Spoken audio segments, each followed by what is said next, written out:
The year was 1941. In the blistering heat of the North African desert, a British tank commander sat stranded in a cloud of silence. There was no enemy fire, no landmine, no Stuka dive bomber overhead, just the ticking sound of cooling metal and the smell of boiled oil. His tank, a Crusader, had simply given up. The engine, a Nuffield Liberty V12, had overheated for the third time that week.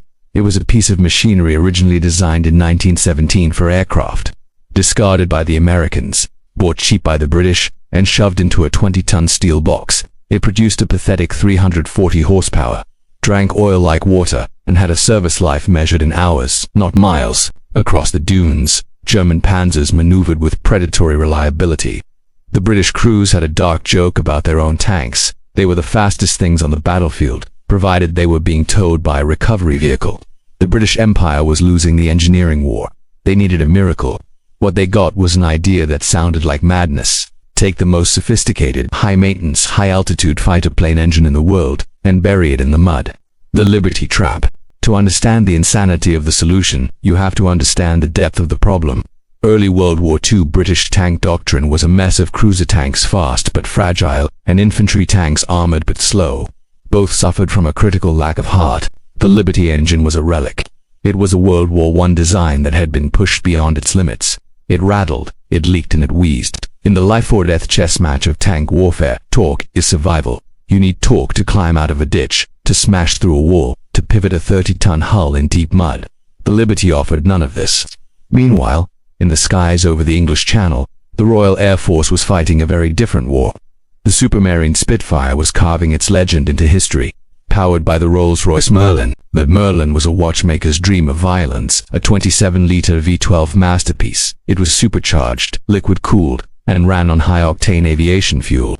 It was designed to scream at 20,000 feet, where the air is thin and the temperatures are freezing. It was a thoroughbred racehorse, high-strung, expensive, and requiring delicate maintenance. Putting a Merlin in a tank seemed as logical as hitching a Formula One engine to a plow.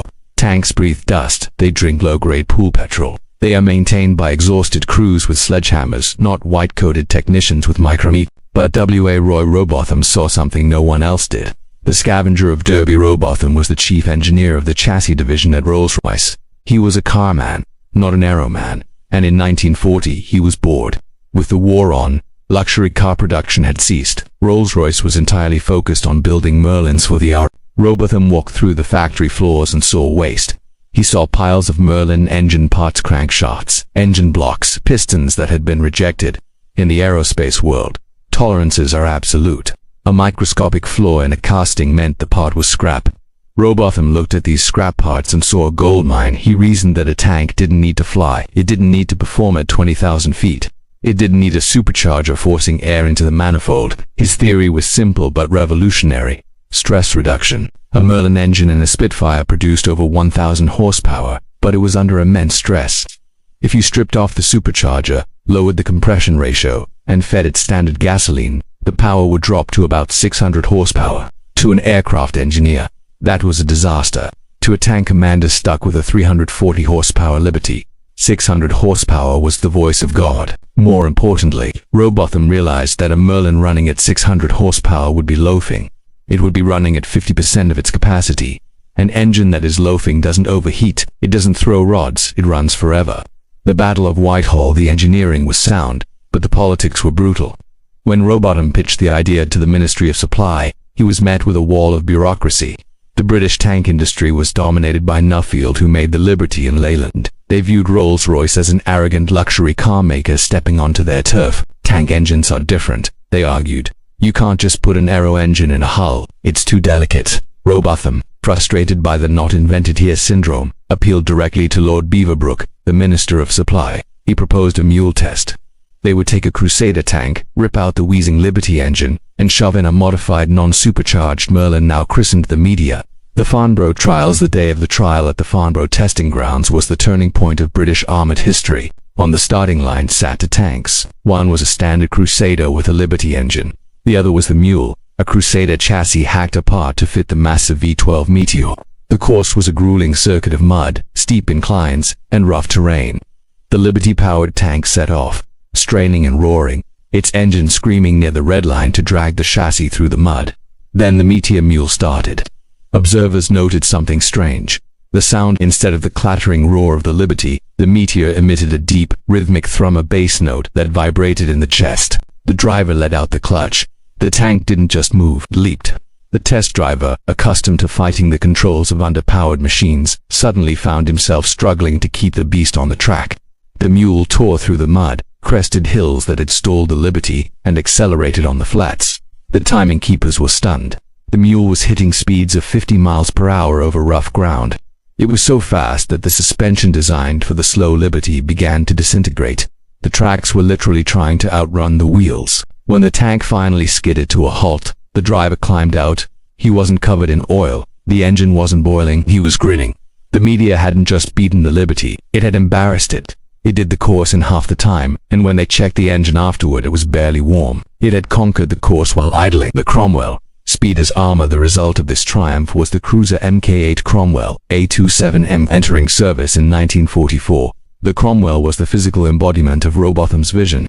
It was the fastest medium tank of the Second World War. While German Tigers and Panthers relied on thick steel and massive high-velocity guns, they were heavy, lumbering beasts. The Tiger managed 24 miles per hour on a road. Off-road it crawled. The Cromwell governed to 40 miles per hour to save its suspension, but capable of much more. Flew. This speed fundamentally changed how British commanders fought.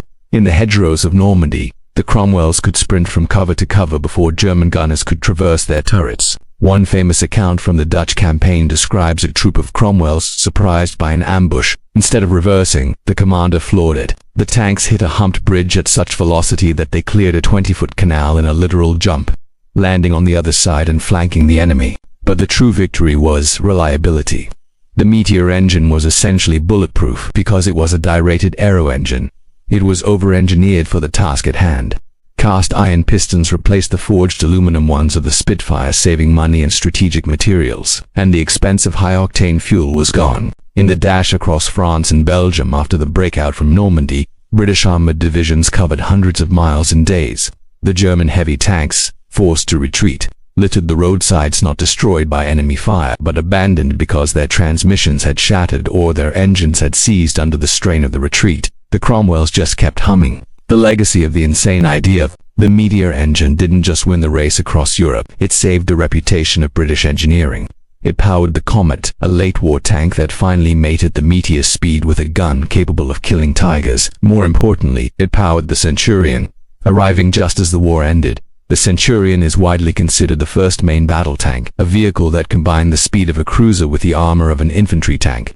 It was a design so successful it served into the Vietnam era and beyond. Its height, the Rolls-Royce Meteor, WWII Robotham, proved that the solution to a dirty, ground-level problem was looking up. By taking an engine designed for the thin air of 20,000 feet and bringing it down to earth, he didn't just build a better tank. He proved that reliability isn't about making things tougher, it's about making them stronger than they need to be, so that the impossible becomes effortless. The Meteor was an engine that shouldn't have worked. It was a racehorse pulling a cart. But as the tank crews who rode it to victory would attest, sometimes a racehorse is exactly what you need to get out of hell. Technical epilogue: the Meteor versus the Merlin. For the technically minded, the transformation from Merlin to Meteor involves several ingenious modifications. Supercharger removal: the Merlin's 2-speed 2-stage supercharger was removed. This eliminated the complex boost control systems and massive parasitic load on the engine. Carburation: standard updraft carburetors were tuned for low-altitude torque rather than high-altitude horsepower. Compression: the compression ratio was lowered to roughly 6:1, allowing the engine to run on 67-octane pool petrol instead of 100-octane aviation spirit. Rotation: the engine rotation was reversed to anti-clockwise to match the existing tank gearboxes. This required a new camshaft and different firing order. Materials: expensive light alloys used in the aero engine were replaced with cast iron and steel. This increased weight, which didn't matter in a tank but drastically reduced cost and manufacturing time. The result was an engine that produced 600 horsepower and, crucially, massive torque at low RPM, capable of running for thousands of miles between overhauls, a stark contrast to the 100-hour life of its aviation cousin.